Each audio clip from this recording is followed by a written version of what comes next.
body of South Africa's, in fact, ambassador to France, Nathi Mthethwa, has now been taken from the mortuary to his family home in Kwa-Mbonambi in KwaZulu-Natal.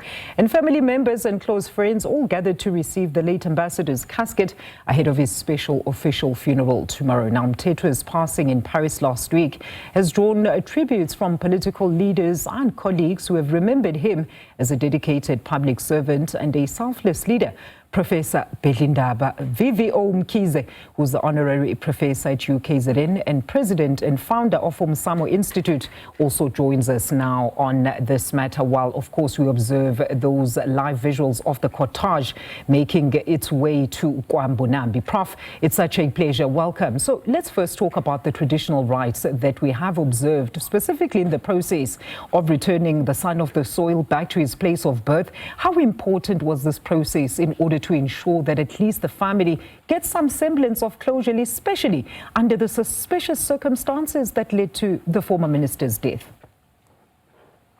Ingiswayo Nyambose Maganga ontsibantsiba sewufikile ehlabathini lethu engabadini yethu thina bampisholo kwelakithi kwela KwaZulu. Sithi abakwamukele obabamkhulu bakho namathongo wonke bahambe nawo bakuhlahlamelise uziyofika uguqe ngedolo linye kubona usikhulekele nathi sisele ngemuva.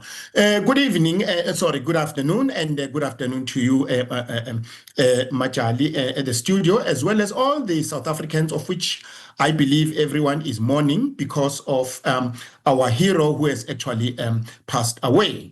I'm so excited. I'm so happy that he has arrived in the country, and I've heard that they performed all the necessary Isintu traditions, and now following the so-called the Nazareth church rites, of which I believe that now the family is actually part and parcel of that particular church. As I mentioned yesterday, that I think because Kwa-Mbonambi, the Nazareth church is very popular, it might happen that the church as well, the family is part of that church. Now, we are now seeing the cars now driving him back to the home. We've seen people getting into the church where they're going to have a memorial service, and all the rites of the church were actually performed. Why is this so important? It is important because if his forefathers, where now he's going to meet them, were performing the very similar Isintu things,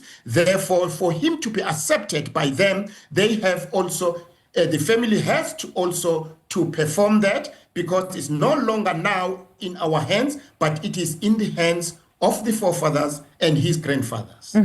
Kabazela, look, you know, I made the observation yesterday that as much as we are being told that the former minister's death was in fact a suicide, in this instance then the process of such rites actually changes drastically.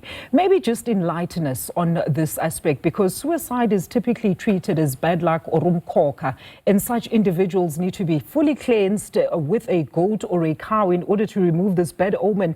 But in this case, the cause of death is still a mystery to us. So I suppose Ushembe in this instance is going right ahead with according the late Nyambose full rights in terms of how he passed away. Majali, look, I did mention that. Okay, let's separate two things here: Isintu, Usiko, and Umkhuba. Isintu to a person who particularly died as he died. Okay, let's assume it was suicide. We have to do what we call ukuvala umkhoka. Now, how do you vala umkhoka? Now, according to Isintu, you slaughter a four-legged animal, which is either a black sheep or a goat.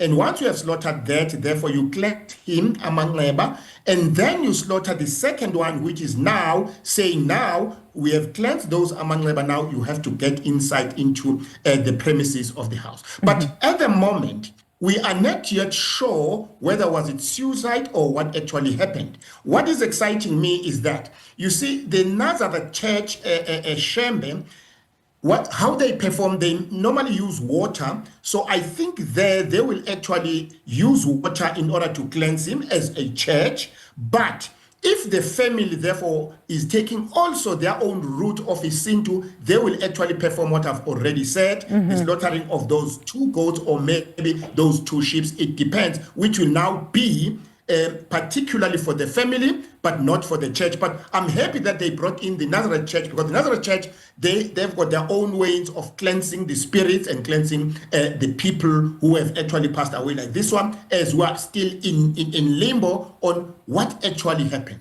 Absolutely, there, Professor. And in the context, I suppose, of current times as well, the fact that the late ambassador was a public official, where does then culture coincide with modern practices? I remember the recent furore over the families, if you remember, of the 3 police officers who were found at the Henops River, the outcry especially on traditional principled people who know that some of these rites and rituals cannot be shown to the public. Does tradition allow for such breach of protocol, specifically in regards to an individual's life? In this regard, of course, he was an internationally renowned politician and a public servant in our country.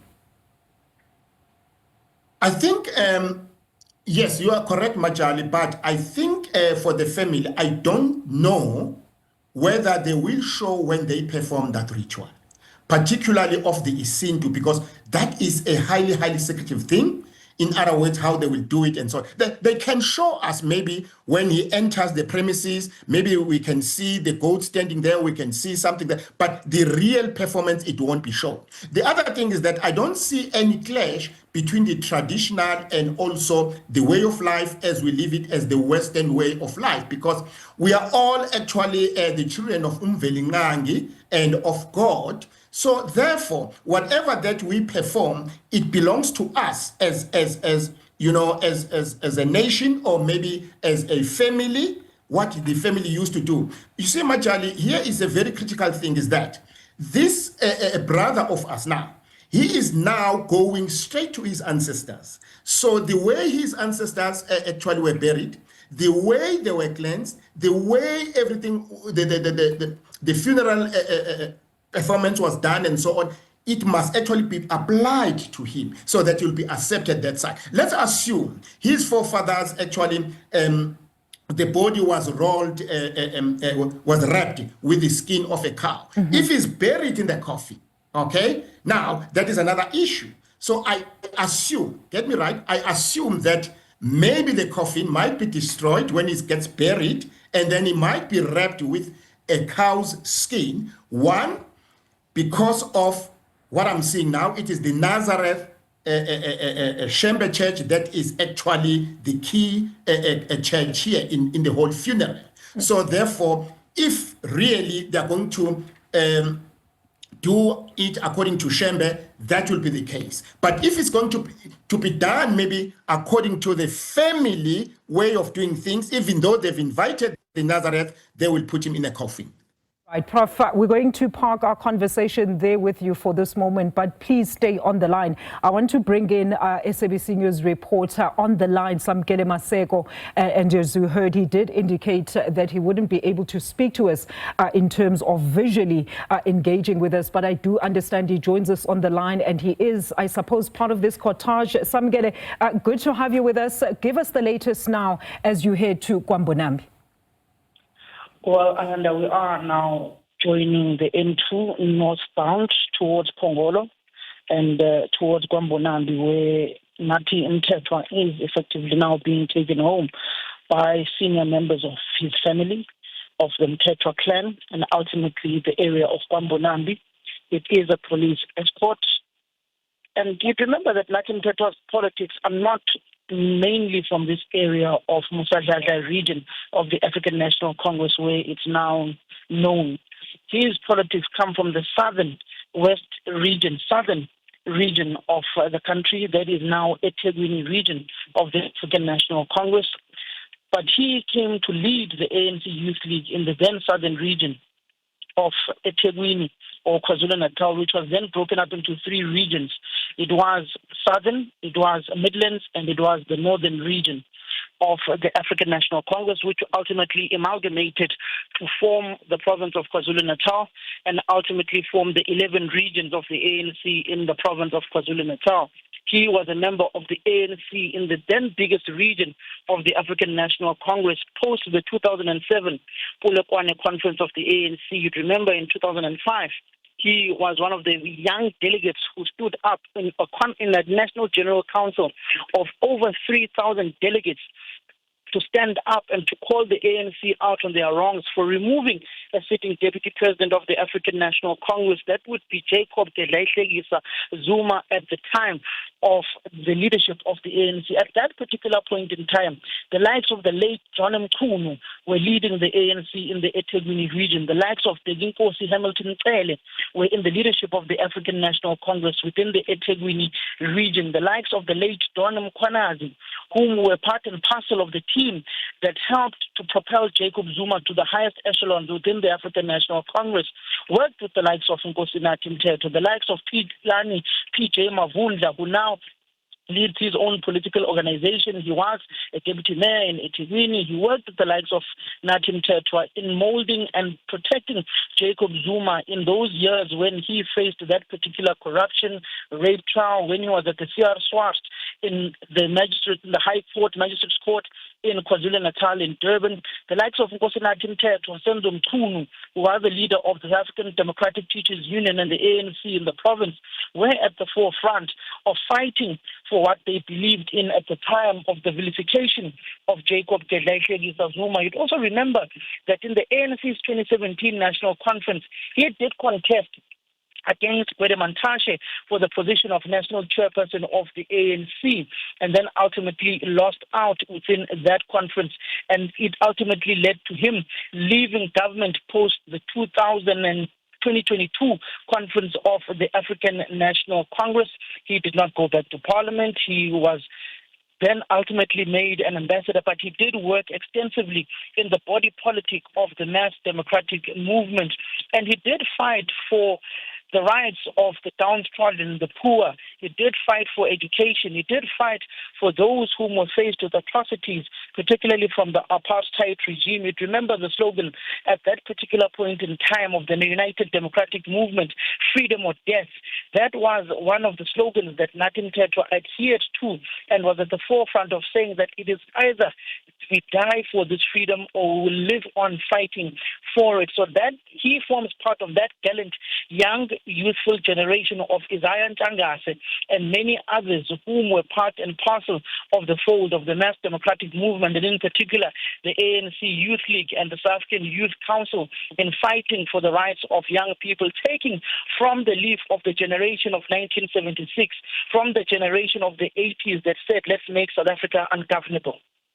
Samkele, quite interesting as well is that especially when you speak and make reference to some of those struggle stalwarts, we know that he was very effective in, of course, in initiating the repatriation of the likes of course, Majigiza and others whose remains, coincidentally enough, were actually being reburied in Johannesburg early today. Nathi Mthethwa played a pivotal role in the repatriation of struggle stalwarts. One that comes to mind is J.B. Marx and Moses Kotane, whom were leaders of the South African Communist Party, leaders of the African National Congress, whose remains were in Russia. They were repatriated during that time when Nathi Mthethwa was working with the likes of Jeff Radebe and many others within government to bring back fallen struggle heroes within the fold of the country to rebury them. And it is no surprise that on this day when he is ultimately going home to Kwa-Mbonambi for the very last time and will ultimately lay to rest tomorrow, that other struggle stalwarts, revered journalists, by the way, whom the ANC Secretary General Fikile Mbalula spoke at their reburial today, he is laid to rest alongside them having been repatriated. It speaks to the stature of Nkosi Nathi Mthethwa. It speaks to his political acumen. It speaks to his political zeal and yield within the African National Congress. It speaks to his political nurturing within the ranks of the mass democratic movement. But it also speaks to his left axis within the structures of the mass democratic movement and the trade union movement, when it was still the trade union movement within that time, when he was in that movement with the likes of Michael Mabuya Kulu, who come from the likes of the Metal Workers Union of South Africa, and NUMSA. And that just tells you of the role that the left axis, COSATU, and the South African Communist Party have played when it comes to intellectual and ideological posturing of those whom are members of the African National Congress, and a youthful generation that was very militant at the time, that was led by the likes of the Lion of the North, Peter Mokaba, that was led by the likes of Lulu Johnson, the former president of the ANC Youth League, and many others whom come from the fold of the Youth Congress movement within the country. That generation that comes to the likes of Joe Masangani, the former deputy president of the ANC Youth League, the likes of Phemema Chodina, the likes of Ngwako Mahlolo, the likes of Malusi Nkanyezi Tigaba, the likes of many, many others, the likes of the late Songezo Mjongile, the likes of Isaiah Ntshangase, the likes of, if you go to provinces such as the Eastern Cape, Oscar Mabuyane, Mlibo Koboshiane, and many others who come from that particular youth movement of the African National Congress, the likes of Ignatius Jacobs, the late Ignatius Jacobs, who form part of this gallant generation of ANC youth leaguers, the likes of Febi Peter of the ANC National Executive Committee as we speak, the likes of Skelantebini Abrahams, who came at a later stage, the likes of Julius Malema, who has since left the ANC youth league. That is the generation of youth leaguers that ultimately changed the politics of the ANC and the politics of the country in the various different epochs. Samkele, very interesting that you take us a chapter back, of course, to the life that was of Nathi Mthethwa. I'm going to try and keep you on the line as well while you continue monitoring that cortege that we are currently seeing on our screen. That is, of course, heading back to Kwa-Mbonambi, which is, of course, taking those mortal remains of the late Nathi Mthethwa to his homestead ahead of his funeral, category 2 official special funeral that he has been accorded by the president. And we do understand the president will, of course, be delivering the eulogy. That is SABC News reporter on the line with us, Samkele Maseko, currently along that cortege. Let's bring back Professor Bhedlindaba there. Professor, I mean, maybe let's come back to you. So let's talk about the life of Ubaba Mthethwa as you understand it as well. I mean, maybe talk to us about the triumph, the controversy, as well as that tragic end. We know that in most instances, specifically in traditional culture, when somebody passes away without ever having the chance to actually clear their name, especially after dying under such a cloud of suspicion, how does the family move forward from this? What Samkele has already narrated is very exciting. Now, if you listen carefully to the history of Nathi Mthethwa, he has actually done a huge work. There's one thing we as Africans, we have to understand. Whenever someone is doing something, is not him. It is the spirit that is in him. My belief is that each and every person is driven by abakubo, his ancestors. It's either amakhehla or ikhehla or izalukwazi ezithile. You must ask yourself why certain people chose to be politicians, others not so. If you go back to those people, you'll find that in the history, there was that kind of a hero who was actually playing a role as a politician in those years during his own or her own living times. Now, if you look into Nathi Mthethwa's story, there is the good and there is what we actually look at it or interpret as bad. It's us who are saying it's bad because we don't know why such a thing had to happen. That's a little bit of deviation. We are currently looking at what is happening in the country. There is the Madlanga and so on. But the person who actually came out and be brave enough to actually expose those things, is it him or is it Ikhehla that is within him? Back to Nathi. So the similar thing is that. Now coming to a question that, okay, fine. Now the family is accepting him. That is why when he gets to the premises of his place, there must be a slaughtering of that goat to cleanse him of everything that happened in his life. That's point number one. Point number two, the second one would be saying, now we have cleansed you, now we are actually handing you over to your ancestors with the good, or the bad that you have done whilst you were here in the world. We must ask our questions. Now we are actually carrying the body of Nathi. Where is the soul? Where is the spirit? It's gone already. Who is the spirit? Who is the soul? But now we are mourning about Nathi. Are we mourning about the body, or are we mourning about the spirit, or are we mourning about the soul? Those are critical issues. So in our traditions, we look into all these things. I'm sure you have seen in the picture that there are 2 cows there already in the van. Why 2 cows? Those cows are actually red. There's no one red, no one white, but they are red. Why red? Is it a coincidence that they are red, or there is a reason that is red, or is it the Kwa-Mthethwa, what? Umkhuba or usiko to slaughter a red cow? And what are those skins going to do in that family?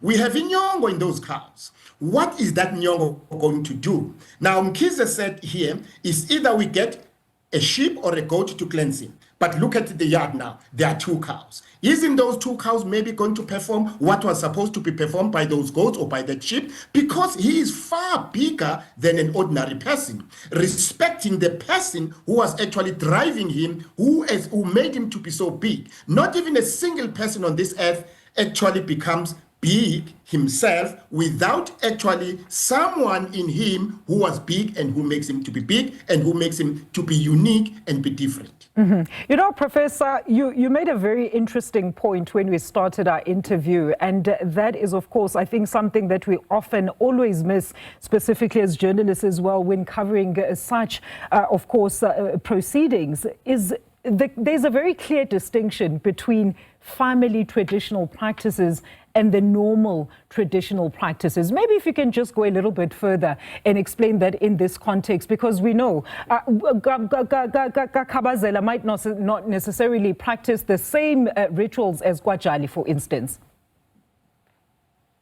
Ukansile Majali. Let's look into the coffin, Majali. That coffin is not an expensive coffin. Why? All right? Note that it's not an expensive coffin. It's not these big ones and whatever. It's just an ordinary and normal. And why? Is it because it's going to be buried by Shembe, where they're going actually to crush it down and whatever and wrap the body with the cow skin? That's point number 1. Point number 2 here, I mentioned as you actually asked me to allude on that there is isintu, there is usiko, which is umkhuba. Now, we are going to find a combination here. What we are not going to be shown here on the screen, I can guarantee you, it's umkhuba, there is isintu, because it's usiko is their own sacred thing. They might show us isintu. They might speak to the newspapers. They might speak to you as journalists that we have performed 1, 2, 3, but they will never actually give you, the crux of the matter to say we have done this and this and this, because it is part. As we've mentioned, that the Majalis and the Kabazelas won't actually do the same thing. Mm-hmm. For me, this is a very interesting funeral where we are finding someone who was actually so big in the community, who has done so wonderful work, but he is stuck now with his own traditions, with his own Mthethwa family tradition, with his own religion now, which was practiced in the family. Let's assume in the family they were not practicing the Nazareth's Shembe way, they were practicing the other way around, but because maybe it's himself said, if I die, you must bury me according to the Shembe way, or maybe it's the procedure in the family, that everyone was actually buried through this kind of a religion. Mm-hmm. Professor, I mean, when you mention the issue of the media, right, in terms of those who attend the funeral, with all the rites also that are currently being performed, and they don't necessarily ascribe or believe in the rituals, right, or have a completely different belief, how should families then be able to communicate this to ensure inclusivity, Prof? And I think people take this very lightly at times. But before you answer, I just want to quickly wrap up, of course, with our reporter, Samkele Maseko, who's currently alongside that Cortege. Samkele, are you there? All right, it seems like Samkele is no longer there. So, Professor, you can go ahead and respond to my question there. All right, let's listen into Samkele. Professor, just hold on a second there. My apologies, as we are, of course, concurrently monitoring those developments of the cortege that is heading to Kwa-Mbonambi. Samkele, are you there? Give us maybe a geographical indication as to how far you are now from the homestead of the late Nathi Mthethwa, as you had just departed from the funeral home. At this point in time, we are still on the N2. We will off-ramp.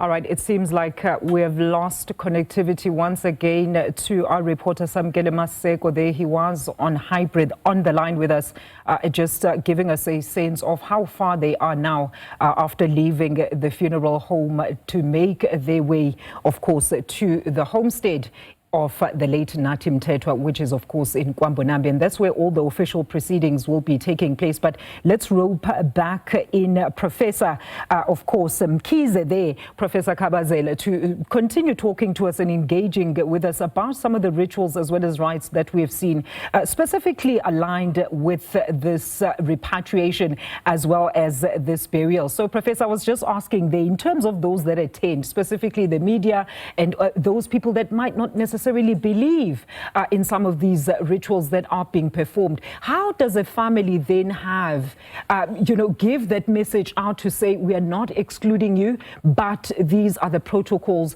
when you do come? Because we do understand as abantu abamnyama, kuyagezwa nezandla when you leave after actually attending a death or la kushonwe khona from a funeral, Bab. When you are in Rome, you do as the Romans do. That is the issue, Majali. There's one thing we must remember, Majali, is that all religions, let's start with the religions, all religions have their own ways of doing things. But those religions are carried by human beings. Those human beings are part of the family, part of the community, and part of the society. So at this point in time, we are actually sitting with the Mthethwa family, who have lost. Now, the Mthethwa family, they were part of the community and the society and the world at large. So a number of people will be attending there who have got their own religions, but not even a single religion will actually have to look down upon another religion. Besides the fact that you say a funeral is a family thing. That is why when you looked at people like Nkosi Mangosuthu Buthelezi, when he was driven to his last home, to his grave, it was only few people. It was only the members of the family that went there, not the public. Go back also when the late King the King Zwelithini was buried. No one knows where he was buried. It was only the family. So in other words, yes, we can actually involve the community, you can involve the people at large, but when it comes now to burying the person, you will find that it's only the person, it's only the family. In this case, I won't be surprised when now you will find that people will gather tomorrow in a big hall on Sunday, and therefore they will be singing and everything. But when they take the body now and drive it straight to his last home, it will only be the family because it's a family thing. So to answer your question directly, that Nathi Mthethwa was not only a family person now, neither nor also a society or a community or whatever, but a world a person working for the whole world. Yes, we have to cater for the world, we have to cater for everyone, but we have to understand that he is coming from a family actually run by its own ancestors. Yes, absolutely. Absolutely, Prof. Let's go back to our reporter, Samkele Maseko, on the line. So, Samkele, you were just in the middle of giving us that geographical indication as to how far you are from the official residence or homestead of Kwa-Mbonambi for the late Nathi Mthethwa. We are under about 40 about 15 to 20 minutes away from the homestead of Nathi Mthethwa. We are still on the N2 northbound. We are now approaching the off-ramp towards Kwa-Mbonambi. Once we take that particular off-ramp, it will then take us about 10 minutes from the off-ramp to get to the homestead of former Ambassador Nathi Mthethwa, former Chief Whip of the ANC, the National Assembly of the ANC, former Chairperson of the Mineral Resources and Energy Portfolio Committee, and former Minister of Police within the country, former Sports, Arts and Culture Minister, and former ANC Head of Political Education that shaped the politics of many young lions within the structures of the ANC. One that comes to mind, Advocate KwaZulu-Natal, Tandutolo Sabela. You go to other provinces such as Ndumiso Mokako in Mpumalanga, Desmond Moela, Mpumalanga. You go to Limpopo, Advocate Dr. Cheselani, rather. You go to the likes of Jimmy Machaka as well in Limpopo. You go to Tony Rachweni, who's now in MEC. You go to other provinces such as the Northwest Province, Kenny Murolong, who's now a deputy minister within the presidency, who is in charge of the MDDA. You go to provinces such as the Free State Province. He, Nathi Mthethwa, worked with the likes of a gallant generation that was part of that, the pioneers of the Youth League, of its relaunch, Spongile Besane, head of presidency in the ANC, and former provincial secretary of the ANC within the Free State Province, Pimima Jodina, Eastern Cape.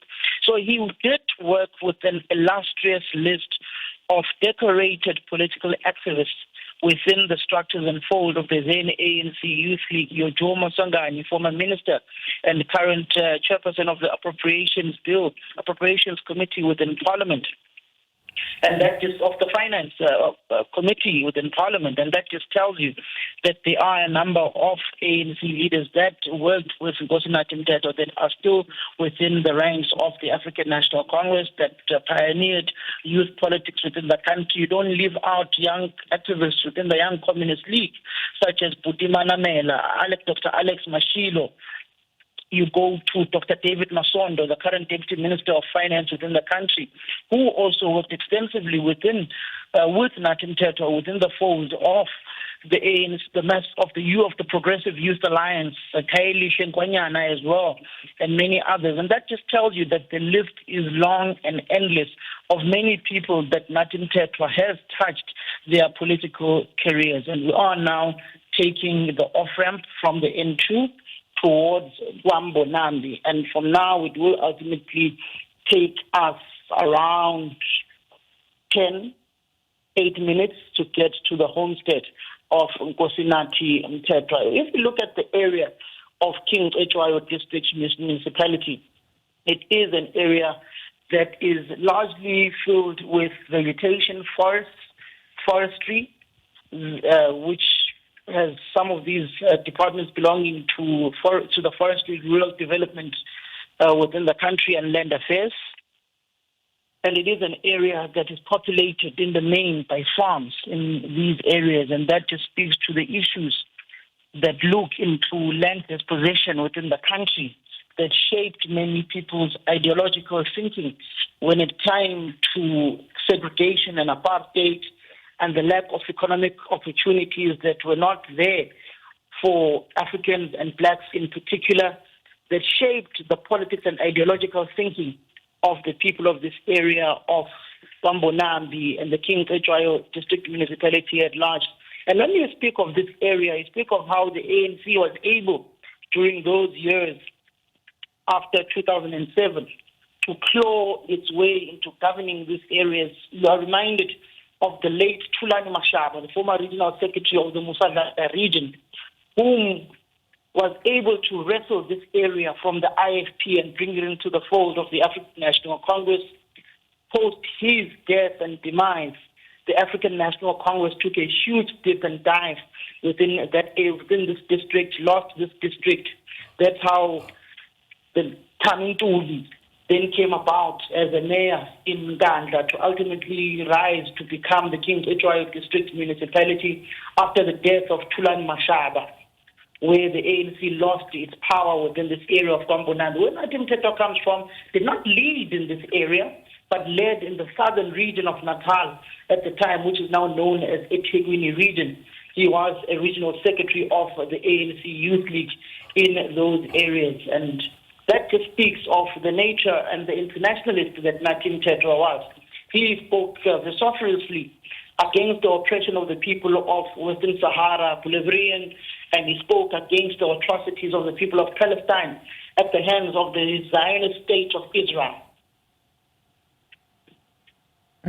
Samkele, maybe also just talk to us about, as you get nearer to the homestead of the late Nathi Mthethwa, are you aware of what officially awaits you there upon your arrival? Are you aware, can you confirm to us at this stage if in fact there will be a vigil or a public viewing so that members of the public can also pay their final respects to the former South African Arts and Culture Minister as well as Police Minister as well? I'm not sure about viewing areas, but I do know that a number of ANC activists will be waiting to receive the mortal remains of Nathi Mthethwa. They will be hoisting the flags of the black, green and gold of the African National Congress.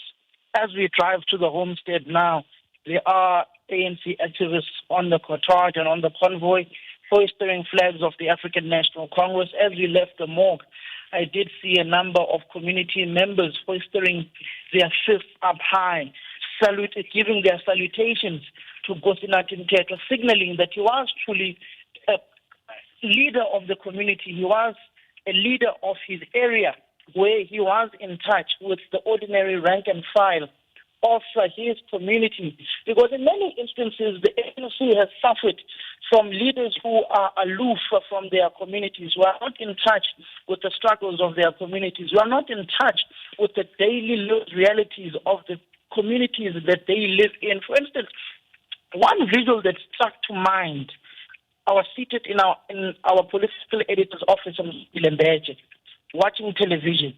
The wall General Nkandla was speaking about was not painted.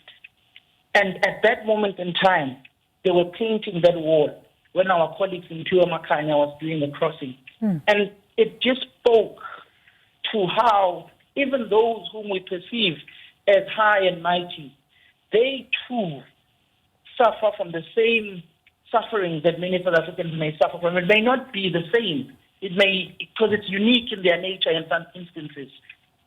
A wall of a former minister, a wall of an ambassador at his family homestead, not painted. It was just mortar that was outside only, brown, and no paint. And that just speaks to the daily lived realities of South Africans whom are deprived of economic activity, whom do not own the means of production, whom are slaves of an economic system that is unjust, an economic system that does not address the needs of the people, an economic system that does not address the needs of the people of Kwa-Mbonambi, whom still have to travel on gravel roads. But I mean, Samkele, maybe talk to us also about a very important point that you make there, that often some of these high esteemed leaders often neglect or are blamed for neglecting the communities that they come from. I mean, as you head to, of course, the final resting place, which is also his homestead, I'm sure you've had over the past couple of days had the opportunity to also just speak to some of the residents, as well as, I suppose, the family and relatives of the late Nathi Mthethwa. What is their sentiments around not only, of course, how he made his demise, but also how he carried himself as a public servant? Nathi Mthethwa carried himself very diligently, very respectfully, respect culture, respected the ordinary person on the ground, respected the security guard at the door when you arrive at a building, respected every single person, because he understood that everyone has a role to play. And without this particular individual, whom you may deem as lowly, something can go terribly wrong that will ultimately cost you a big deal, that will ultimately cost you from clinching those needed resources of investment into your country. So he understood that we all in South Africa have a role to play, whether small, big, or no matter how it is. that little role that you are playing is meaningful in the socio-economic upliftment of the people and the economic upliftment of the economy of the country to grow our gross domestic product in order to be able to alleviate poverty, inequality, underdevelopment, and deprivement that many Black South Africans face in the country. And those are some of the issues that these people of Kwa-Mbonambi are speaking about. They're speaking about the Siyabonga Sangweni Sports Complex, where Nathi Mthethwa will ultimately have his funeral category 2 take place tomorrow, which was one of his legacies from the 2010 Soccer World Cup that he was part of bringing into the country in his tenure, working with other ministers in various ministries that he's worked in. And that just tells you of the role Nathi Mthethwa has played within the country. If you look at the history of football within the country, TLB, who currently plays for Bafana, who got a red card yesterday, he comes from these northern parts of the country. Siyabonga Sangweni, which the stadium where Nathi Mthethwa's funeral will take place tomorrow, is named and it's after Siyabonga Sangweni. It is a heritage and it is a project that Nathi Mthethwa was part of pioneering within the country. So that just tells you that these northern parts of the country play a crucial role when it comes to sports, arts and culture within the country. Many soccer players that played for Bafana played for the national team. I remember at one point, Skrima Shabalala even said that if you want to get good soccer players, you need to go to the rural parts of KwaZulu-Natal, in Fusui, in Kwa-Mbonambi, in Mtubatuba, in Pongolo. You go to Msinga, in the Tugela district of the country. Those where you will find good, strong soccer players. And in the main, it is mainly defenders that are produced within these northern parts of the country. One that comes to mind is TLB of Orlando Pirates. It is Nyombo Mthethwa of Kaizer Chiefs midfielder. It is also the former Orlando Pirates captain and defender Siyabonga Sangweni, whom come from these northern parts of the country that hailed and brought the likes of Nathi Mthethwa as well within the politics of the country, the likes of the late Begintuli, who come from this region, or from Musa Al-Dada, the late Isaiah Njangata, the late Nokamba Nyao as well, and many others who come from this northern part of the country. As we drive by here, there are a number of people on the sides of the roads in Kwa-Mbonambi, standing on the sides of the roads from their homes, hoisting their fist up, signaling that their own struggle stalwart, their own hero, their own Nkosi Nathi Mthethwa is back home, who was representing them not only at a domestic level, but also at an international stage as an ambassador to South Africa, as an ambassador from South Africa to France, part of that Africa-France summit, part of those various delegations of Deputy President Paul Shipoko Samashatile that he undertook to the Francophone countries. It also, remember, at the height of COVID-19, when President Ramaphosa gave that impassioned speech of how he at times felt as if the Western countries treated African countries like beggars, like they needed to beg the European and Western countries to give them help and assistance when it came to personal protective equipment, PPEs. And that just tells you of the role the likes of Nathi Mthethwa have played at an international level, working with President Cyril Ramaphosa, working with former President Jacob Gedleyihlekisa. Because, truth be told, you can never separate the politics of Nathi Mthethwa at a national level to the politics of Jacob Gedleyihlekisa Mhlanganyelwa Zuma, the former president of the country, who, by the way, also hails from this great region of Musa Dlala that has produced many stalwarts that he ultimately may have left the African National Congress. But this region of Musa Dlala has played a pivotal role in shaping the politics of the ANC at a provincial and at a national level as well. And that just speaks to the reception that these people of Kwa-Mbonambi are giving Nathi Mthethwa on the sides of the roads, holstering their fists up high for their struggle stalwart. All right, Samkele, we're going to give you a breather while we, of course, monitor those live developments. We can also see the picture is starting to become very shaky as you've entered the gravel part road of course, the journey as you near the official home residence of the late Nathi Mthethwa. Professor, I'm going to bring you back to this, and I think let's just ride on that point, a very important point there made by Samkele, that it is very important to actually emancipate the people of Isgodi, of the area that you emanate from, where you come from, so that in your final days or in your time of need, they should be there to give you support, as we are seeing or hearing in this regard. Sorry, Majali, I couldn't hear you. There were some voices coming through here. Could you please repeat the question? There are other people connected here. Yes, absolutely, Professor. I am saying, as of course, we are currently monitoring the last phase of the journey back to the official residence of the late Nathi Mthethwa's residence in Kwa-Mbonambi. Samkele just spoke about something very profound here, and I think we need to further expand on that. The fact that you need to do good also by the communities that you reside with, for the people that you grew up with, for the people that have shown you support in your hardest time, so that when you need comfort, they should also do the same in showing you appreciation as you have emancipated them in this regard.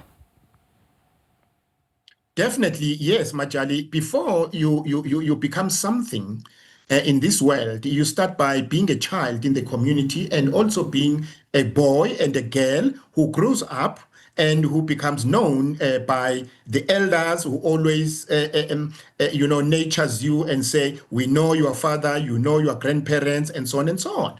And then you look after, you had the kettles and so on. And I think that was the case with Nkosi Nathi Mthethwa. As we can see that now, he was born at Kwa-Mbonambi. Kwa-Mbonambi is in rural areas where there is the herding of cattle and all those sorts of things that are done. So which actually means what? Even if you can become so big, you can have money, you can be a millionaire, a billionaire, but you still have the roots. When you forget those roots,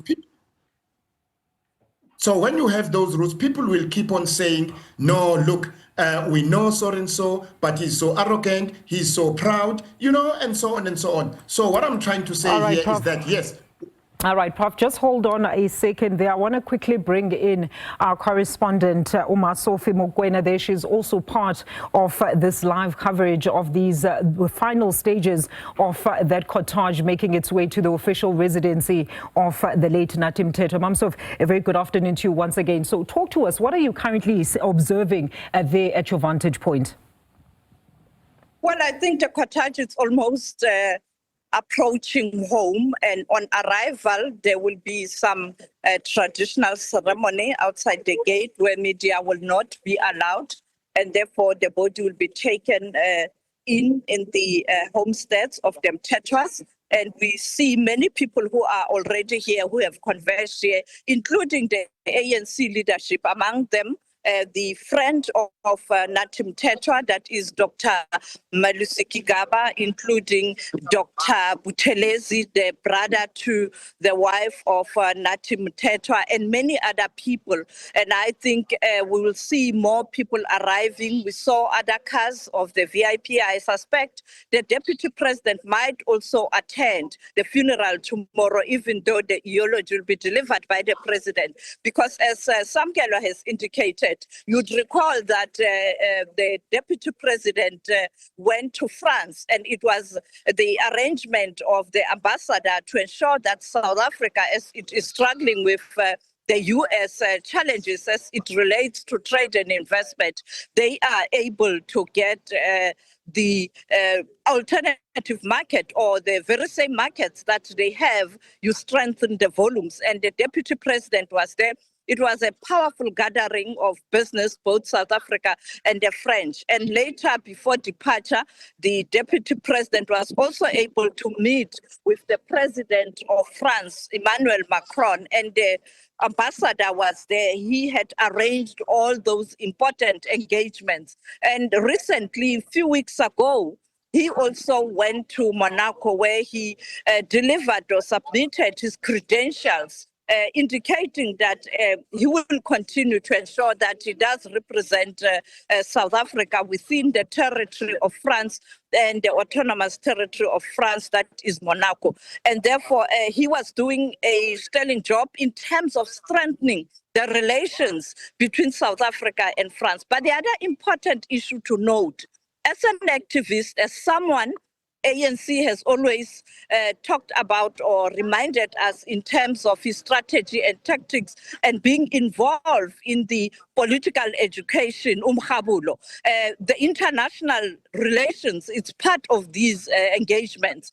He was very vocal on issues of the Middle East in support of the Palestinians. Not long ago, we saw that video that made the rounds, and that video went viral, particularly with those who are supporting the Palestine cause, how firm he was. And also, you would recall that only last month at the United Nations, it was France that led the way in the recognition of the Palestine as a state, and many other countries in Europe then followed. You would accept and understand that this is some of the work that's being done behind the scenes. And I have no doubt that the South African embassy in Paris played an important role to ensure that the French government does understand that it is important to support the Palestinians. And therefore, one can say that he did discharge his responsibility as a diplomat in Europe, in France in particular,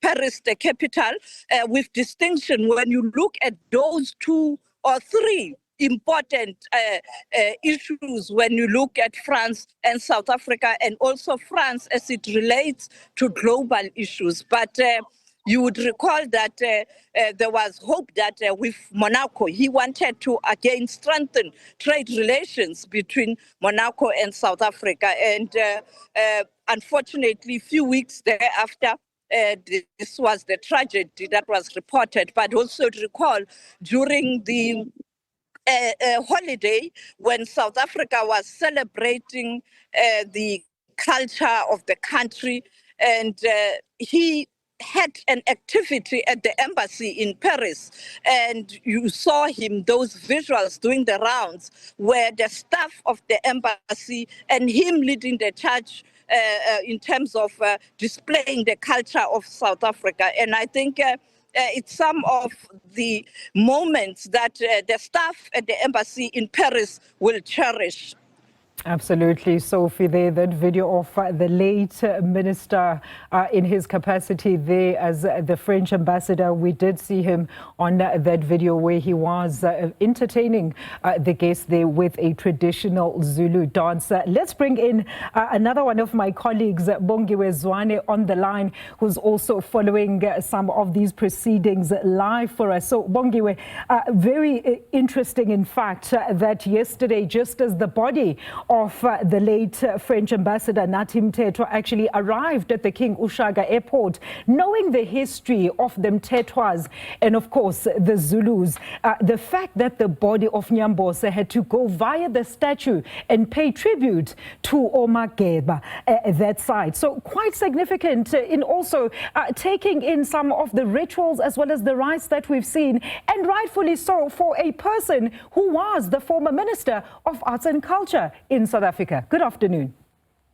Good afternoon, Alicia, and good afternoon to you and the viewers. And it's interesting that you are mentioning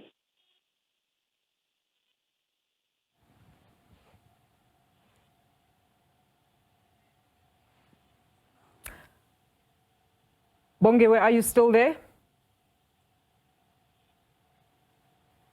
All right, we do apologize to our viewers there. That was our anchor, also part of these proceedings, Bongiwe Zwane. We are struggling a lot with connectivity, so our viewers, we'd like to send an apology to each and every one of you as we continue monitoring all these developments. What we're currently seeing on your screen, though, is that cortege that is ferrying the mortal remains, taking its final journey. The last time we spoke to our reporter, Samkele Maseko, he said there were about 8 minutes, and I think we've taken it to about just almost to the gate of course, the official residency of the Mthethwa household, where, of course, the mortal remains of Nathi Mthethwa will be received by some of those ANC members alongside family. And, of course, our reporter there, Samkele Maseko, confirming that there will be rites that will be performed, and the media, unfortunately, will not be, of course, invited as part of those. All right, let's take you back to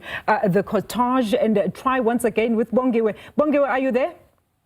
Hi, Alicia. Yes, actually, I am. Good afternoon to you once again and to the viewers. Give us, because the network here isn't the most stable, particularly when you think about this particular area where we find ourselves. As I speak to you this afternoon, the cortege is in fact here. We are seeing cars that are making their way into the yard here, Kwa-Mbonambi. And you can, of course, Alicia, also understand that this isn't only a moment for the Mthethwa family, it's also the people of Kwa-Mbonambi who are coming to bid farewell to the sons of this particular area. You think about Abagwanyambos, as you and I were alluding to a little earlier on, and the important part that they would play, particularly when it comes to history and the preservation of the AmaZulu nation. But also at the same time, this is a moment where Philisiwe Mthethwa, that is, of course, the wife, Philisiwe Mthethwa, who is going to now really just once again have to ponder their life together, have to ponder, the memories that they would have shared, particularly when you think about the fact that they would have spent quite a number of years together. So driving into this particular area, you listen to anecdotes that people are sharing about their son. They talk about a man who they say that whenever he was home, he in fact was not even ashamed and was always willing to be deployed to whatever task that was required of him in this particular community. They speak about a man that they say was dedicated to them, serving them. They speak about a man that for them, outside of the blue lights that he would have as a minister, outside the political activism, outside the latest role that he then would have played when it comes to being the ambassador of South Africa to France, they know him as a man. So ultimately, a son, a neighbor, a husband, for them, he has been. And as you can see in some of the visuals, you can see some of the ANC supporters there in their T-shirts, which is a political home that he belonged to, the African National Congress. You can see them lining up there. And also at the same time, there are a number of people as well who are starting to make their way from inside to the gate in order to be able to then accompany the remains into the yard. At the same time, spotting a number of his comrades. As I'm standing here, I can see businessman Moses Kembe is also among those who are inside, coming from inside the yard. There's also Malusi Gigaba, somebody that he shared a political home with. I'm looking at the spokesperson of the family, and that is, of course, the brother to his wife, and also making their way to the gate in order to be able to welcome a man that they know as Unyambose. Alicia? Maybe, I've been asking this question, Bongiwe. You've actually had the chance to speak to the family members as well as the ANC in the past couple of days since your arrival. Talk to us about the plans ahead of now, right? Going forward, in fact, from now, we understand there's going to be a cleansing that media will not be part of, as we understand that is the case associated with suicide matters. But in terms of public viewing as well as that vigil, what can you tell us about plans around that, Bongiwe?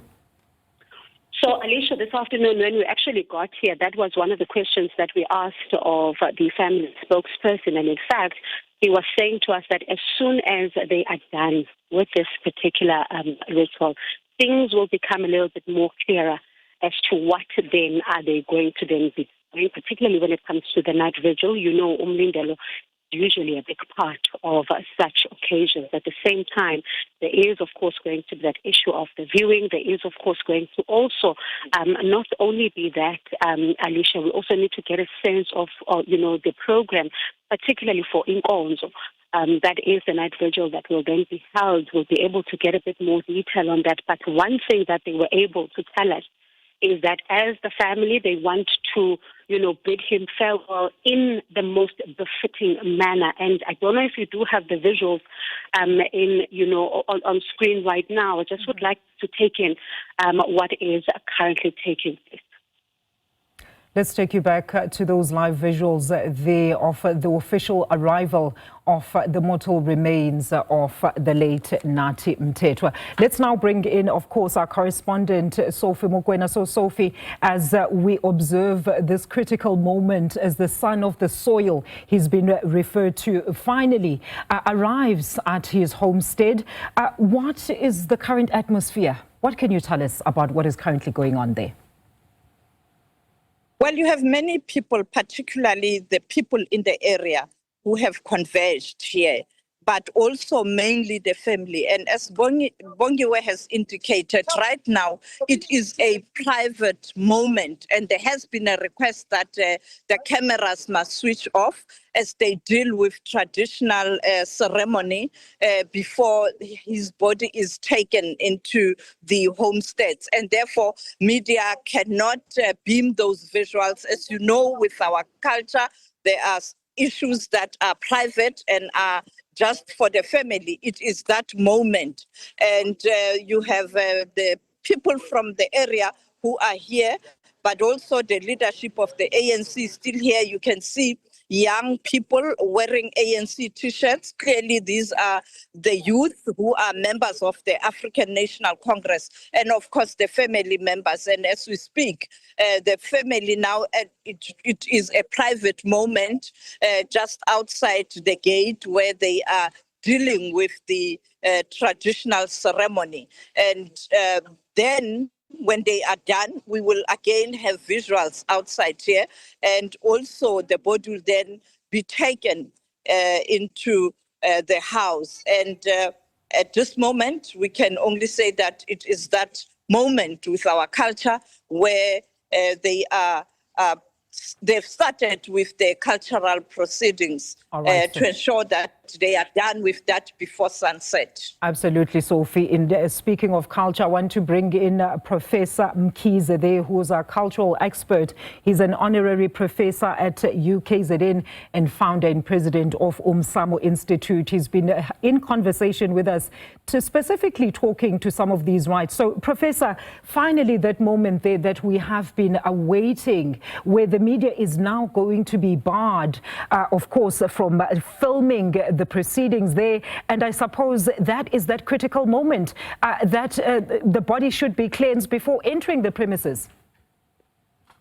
Mageza ngoba isitilwendlu abanye begeza ngamanzi. Welcome home. Siyakwamukela mfowethu engabadini yase Kwa-Mbonambi. Yes, Majali, definitely, as I mentioned earlier, I did say that it will be really, really impossible for us as the viewers at home, as well as the journalists, the cameras, actually to show us what will be happening. That is why I mentioned the normal standard way of doing it, but we are now seeing in the yard, the van parked with 2 cows, and those cows are red. So there is a significance of those kinds of things, the color and the cows. You might find maybe that those cows, the one is a female, the other one might be a male, which is actually saying, Nina bagogo mamugeleni, Nina bamkhulu mamugeleni. But how will that be done? It will actually be hidden from us. They will do it. Maybe we'll see by the time they are singing and so on. So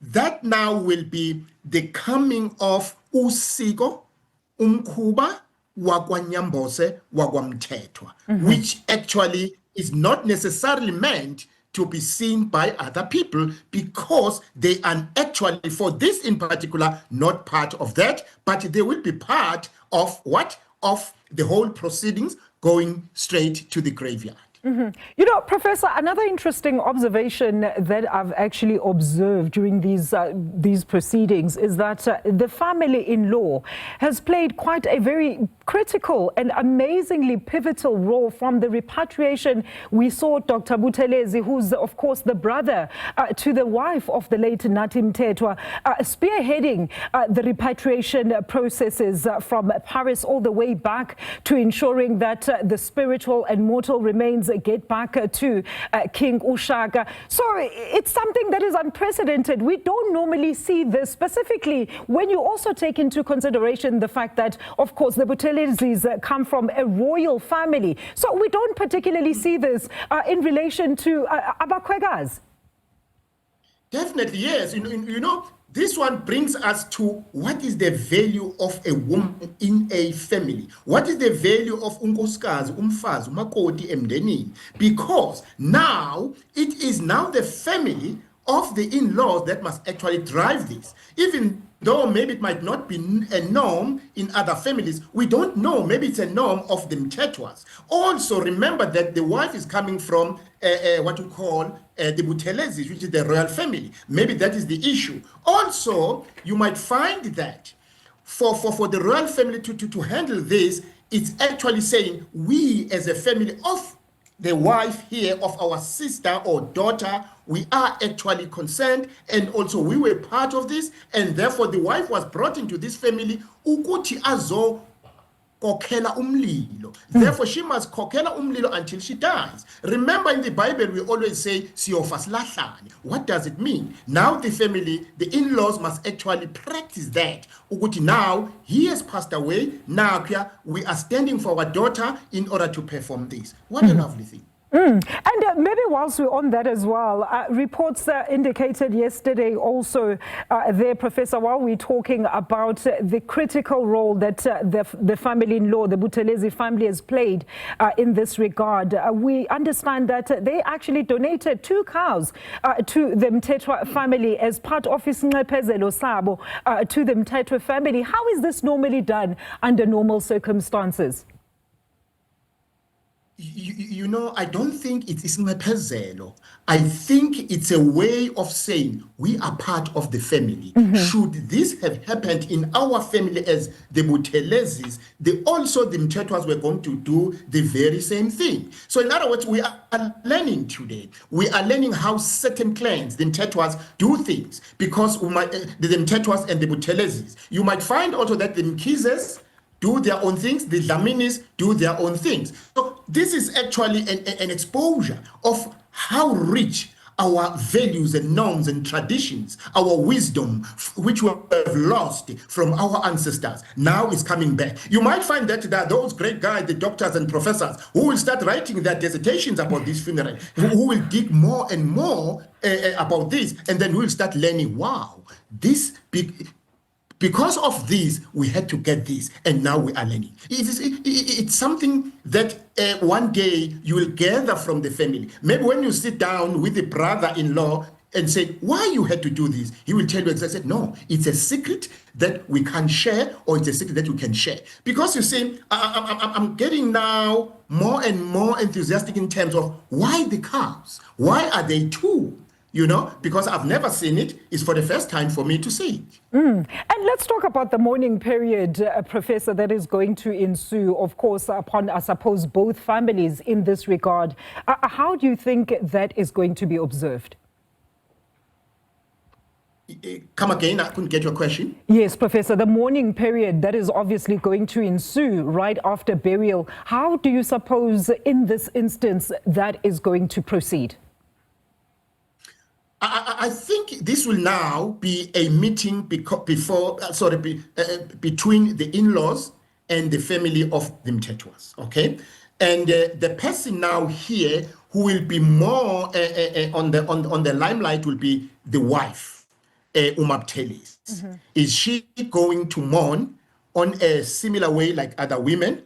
Or maybe because of the way how he passed away, is he not going to do it in a normal way? Or what are the Mthethwa's way of doing things? And they will discuss that. And also, maybe they will say it to the public, or maybe they might not say it. We will just see once actually it's done. Remember, Majali, that we are not yet sure how he died. We are only presuming that it was a suicide and whatever the case may be. All those kinds of things will drive all those mourning sessions and so on and so on, and actually what later on will have to be done. Let's assume one day it comes out clearly and it gets confirmed how he passed away, what actually killed him. There will be some changes in the family to say, okay, fine, now we know he died like this.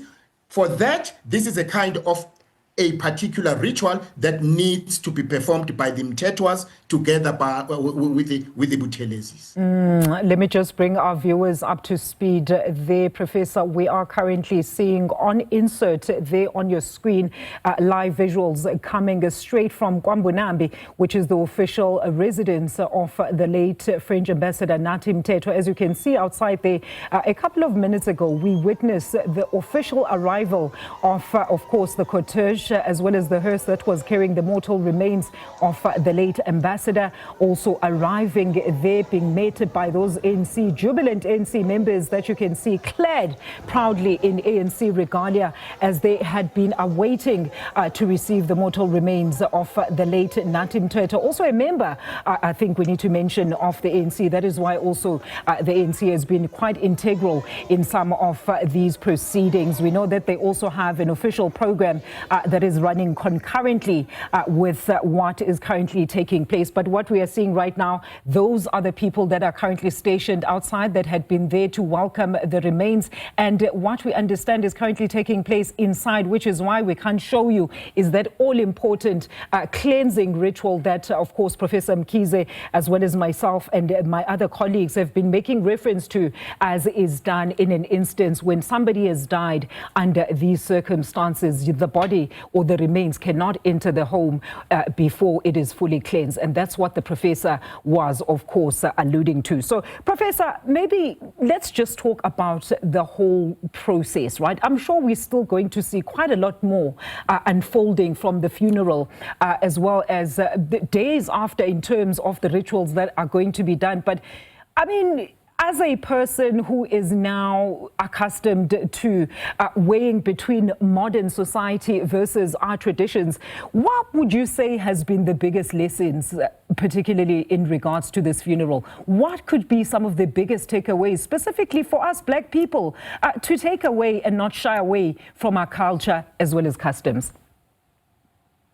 You can see now, Majali, there are people passing there with the dishes, you see, and we don't know what those dishes are having inside and why, and so on. So it's part of that. What I would say is that the passing away of Nathi Mthethwa has been painful, yes, and we have all lost. But from that, we have learned. From that, we have actually been shown that as a nation, there are still those people who are still valuing their traditions, rituals, norms, and values. Because it's not about that God created different nations with their different traditions, values, and cultures and say, look, you have to abandon them. We have to get together, respect them as our ancestors have been practicing. There is the fifth commandment here, Majal, which says, in other words, respect what your parents are telling you, respect your parents, respect what your parents have been doing. So therefore, but don't forget that I'm the only God. But respect those. So what we are learning here, we are learning that our traditions, our values are still practiced at large. Here is a person who's respected by the whole world. The whole world, I'm sure now, is actually viewing and it's saying, wow, this is exciting. This is how African people are living. And we have been saying they are barbarian, they are barbaric and whatever, but this is actually good. Now, the other one will say, but yes, why are they hiding it? Yes, they have to hide it because it is now particularly for the family. And also we can't show on the screen how the cows will be killed because it's against the law, even though it's against the law, but they have to be slaughtered. And we know why. And I can tell you now, as I'm sitting here, what is it that is going to be used from those cows? It will be nyongo, and it will be a little bit of umswane, and for sure, the skins of those cows will actually be used either to wrap his body or to wrap his coffin. So that is a good way of learning what other people are doing so that we all have to be proud. I think we as Black Africans after democracy. If we say I'm an African, you have to be an African that practices to be an African, that actually respects the wisdom and the indigenous knowledge of our own sisters, because we are where we are today. We are at the bottom line of poverty because we lost that.